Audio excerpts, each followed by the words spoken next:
Hey guys, what's up? In this tutorial we're going to show you how you can update graphs or charts in your sheets on Google Sheets. So let us get started, guys. So what you want to do, guys, is navigate to your sheet on or sheet with the given chart or graph on Google Sheets, and I assume you have already created one. If you don't know how to do that, guys, enter the data here in your sheet, for example.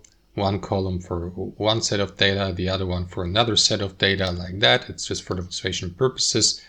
Then highlight the entire table, right? And what you want to do after that is click into Insert, then Chart, and then select the given chart here, chart type column, or as you can see, that's a pie chart. So let me remove that one here. And let's assume you come back to that chart or graph after a while. And now you would like to update it because the data has changed. So you can do that without creating a new table. In this case here, what you want to do, guys, is change the data. So click into the given cell. Let me change that value from 87 to, let's say, 106.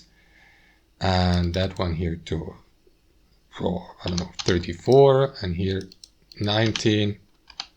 And here to 211. And you will see, as you can see, the graph will change its appearance accordingly in alignment with the data you implemented here in these columns.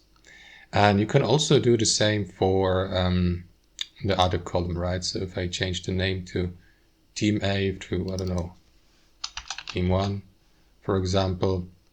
Well, as you can see, that's actually not the case, but you will see the percentage here. So, yeah.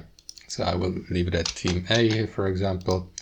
And that's basically it, guys. So you don't need to create a new table, change the value of the data, and the graph that has been created the first time will then accordingly be updated, guys. So if I hover my mouse over these parts of the pie chart, you will see the exact number, right? So Team A has 106, Team B 34. That's how it works. Thanks for watching and have a wonderful day.